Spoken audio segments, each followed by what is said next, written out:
Give me Bo Mel's back right now. Give me his back. I want it. You want his back? I want to have it. You've got his back? I want to have it. Yeah. I want to have it in my hip pocket and keep it there. I have Bob Melvin's back. Kind of. What do you mean, kind of? I mean, you have his back as far as not going to Doval. Correct. But then you bury the guy for going to Rogers. Which one is it? I don't know if I buried. No, I'm allowed to do. These are two different moves. Can I not like one and like the other? What if I told you don't have his back, you have his side? You have his oblique. That's fine. Okay. I got his rib cage. Yeah, give me your rib cage, Bo Mel. Yeah. Give it to me. Yeah. Because I think you're right about the Doval piece, but I mean, you're right about the Doval, and you're probably right about the Rogers as well. But I mean, what's he supposed to do? You have a high leverage eighth inning guy. He can't go out there and get 3 outs. Yes, he can. Yes, he Come can. on, Frisbee guy. But there's a reason. I like Frisbee guy. That's fun. That was one of the first takes yesterday for Memorial Day. Frisbee guy. He's out there cooking burgers. Yeah. 3rd pound, medium rare, delicious. And he turns to me and he goes, why does he go to the Frisbee guy? Why does he do Frisbee guy? What's going on with Frisbee guy? And I said, what? Well, he's out there throwing Frisbees. Exactly. What do you want, Pops? Exactly. I mean, yeah, I love it. No, there's a reason. And maybe this is even just a figment of our imagination. There's a reason that closers have strikeout stuff. Because sometimes you get a mess on the base paths and you need to be able to huck one by some people. Or Trevor Hoffman. He didn't throw that hard, but you have to have just an absolutely absurd changeup. You need to have a crazy pitch that is your out pitch. And Tyler Rogers, the way his deception, it works based on delivery, not the actual pitch itself. I know there's constant Tyler Rogers frustration. You should go look at his numbers. He's actually a very good, very successful reliever, very consistent, has been so for 4 years now with the Giants. But I get not wanting to go to him in the 9th inning because he doesn't usually have swing and miss stuff. And that's what you want in the 9th inning. So, yes, I would have gone to Walker. I would have maybe thought about Rodriguez. I would have maybe gone to his brother in the 8th so that I could use Walker in the 9th, something along those lines. So, didn't love that move, but super easy to second guess the selection of reliever when someone goes out and has a bad inning.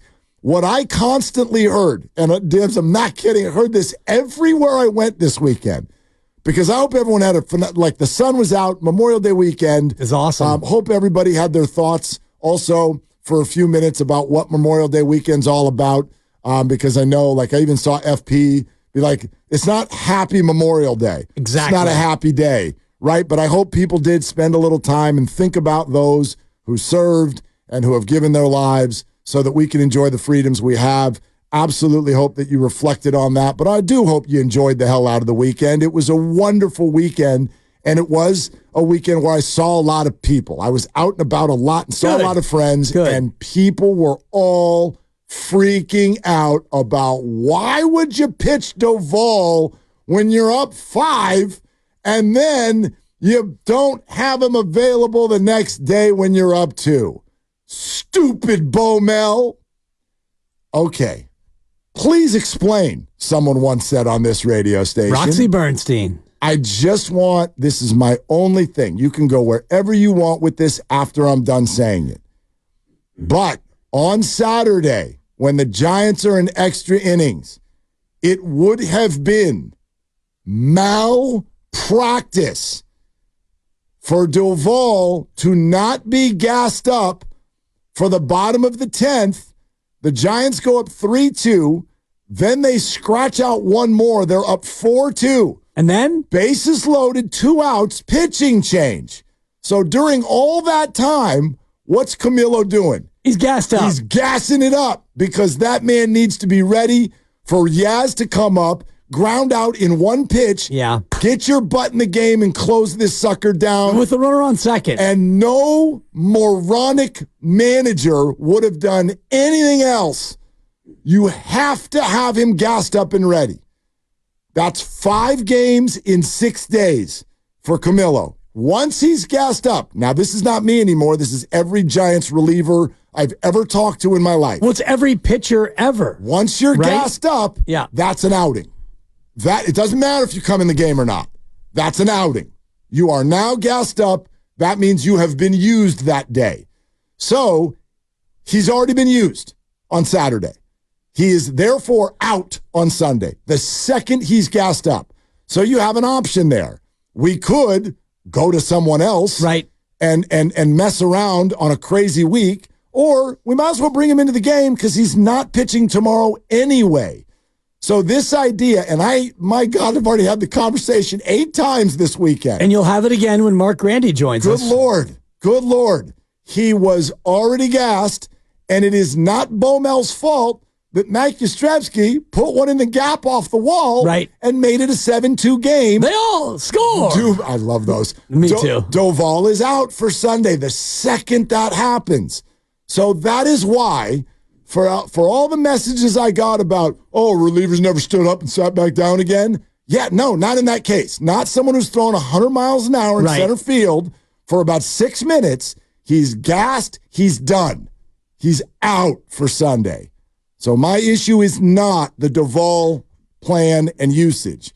My issue is picking Tyler Rogers on Sunday. And that, I think, is a bigger question about, the future of this bullpen, because you mentioned Rodriguez, who also, by the way, throws 100. Yes, so sure does. If you're looking for a guy throwing closer stuff, and this reminds me a little bit of a friend of the program, Sergio Romo, when he would come in as the closer and he would not do well, we would all say, how can you have a guy throwing 88 with the slider and, 84 with the changeup and all the rest of it? How can he be your closer? And when he goes 3 up, 3 down, it's like, oh man, he's filthy. His stuff is nasty. And it's a little bit like that with Tyler Rogers, who, when he's effective, when he's pitching down, he's a very uncomfortable at bat.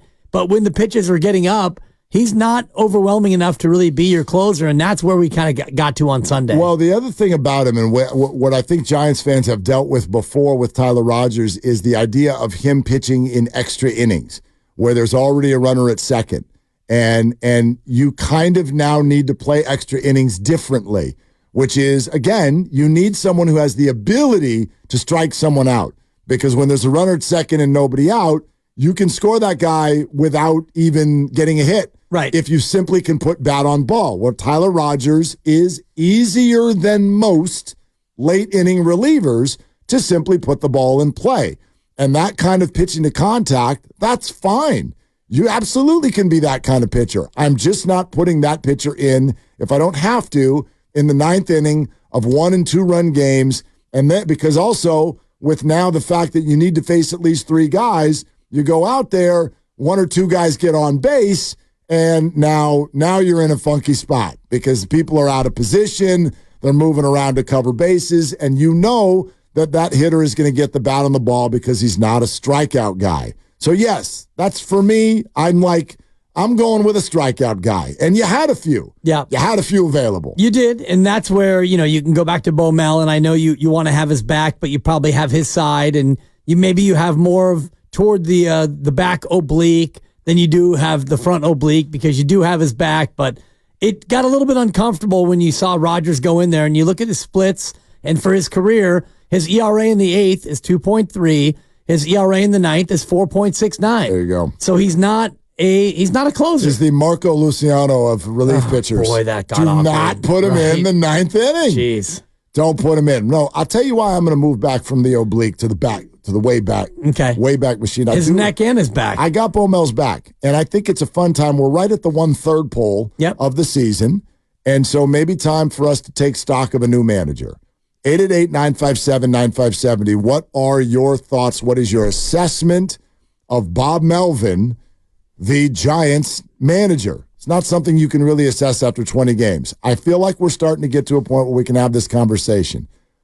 What the last week and a half, 2 weeks now of Giants baseball means to me is that I am a Bob Melvin fan. That's what it means to me. Because as we even said in the crossover, I'm not 1,000% sure that the Giants are even playing well right now. There's like, these games are all over the place. They're a mess, and they're winning a lot of them. So what is that a reflection of? Well, what if I asked you, let's go step by step. Has their starting pitching been unbelievable? No. Has their relief pitching been unbelievable? No. Has their defense been unbelievable? Don't ask me that. Okay, so they're not playing great. How about their base running? Right? I mean, they're hitting the ball. I'll give them that. There you go. They're hitting the ball. Yep. So they are not playing like what I would call this like well-rounded baseball that has them on a winning streak. But what they are doing, to me, is a reflection of a good manager. Look at the clues we have. So, first of all, a team that we thought couldn't hit now doesn't ever give up and starts erasing deficits on a nightly basis.